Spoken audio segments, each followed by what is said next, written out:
trying to see my family somewhere. Oh, there you are. Ah, God, this is way more nerve-wracking than walking out in the middle of a stadium of thousands of people. First of all, I'd like to just congratulate all of the class of 2024. These are amazing stories, and you've been such inspiring people. It's wonderful to meet all of you. I'd like to thank Canada's Sports Hall of Fame for inducting me. This is a really great honor. Now that I know so much about it, I'm very surprised that I'm here, and I thank you very much. I'd like to thank my wonderful husband, Doug, who started the ball rolling on this. My sister, Connie, and her husband, Colin, my nephew, Kevin, who are here to help me celebrate, and for Jacob and Anya, our son and daughter-in-law, for holding the fort at home and taking care of all our fur babies so I could be here. And I'd like a special thanks to Ruth Cowan, really, who kept me on. I really wouldn't have known what to do without her help. I would have been I wouldn't have known. I never really thought of myself as a trailblazer. I think the real trailblazers in my life were my parents. They started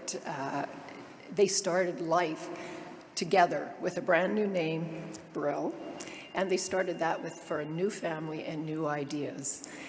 From them, I learned so many lessons that I carry forward with me to this day. Among them, first, I think one of the most important was that anything a man can do, a woman can do. Anything a man can aspire to, a woman can aspire to. Thank you. And we lived that. I grew up with 3 brothers and a sister. We all milked the cows, did the haying, did the cooking, did the sewing, carried the water, slopped the barns out. So we all did everything.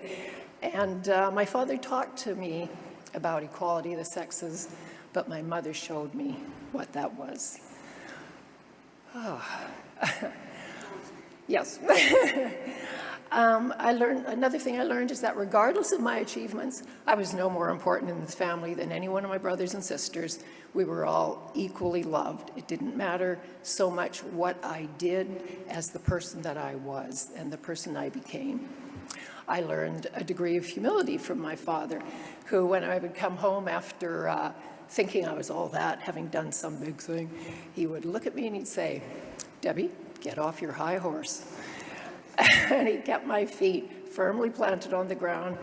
They were also always there to see me through any big disappointments, let me know I was still loved and cherished regardless of what I accomplished. And whether or not I chose to even stay in the sport, it didn't matter to them. I was still that special daughter. Well, they were also the people behind the scenes.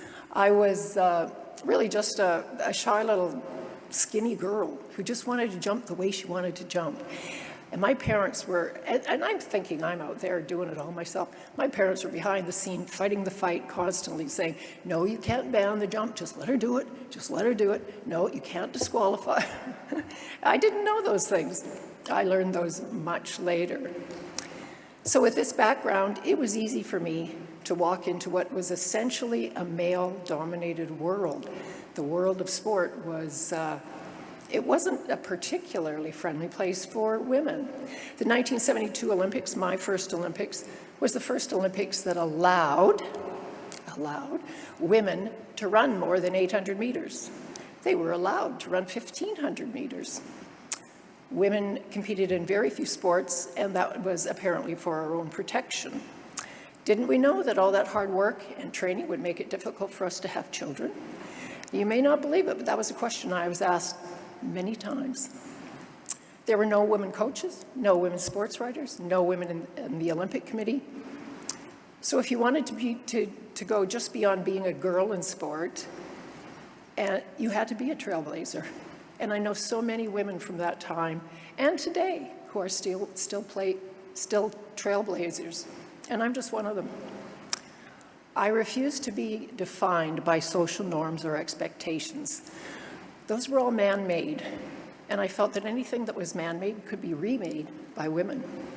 I didn't see my goal as winning gold medals. What I wanted to do was be the very best I could be.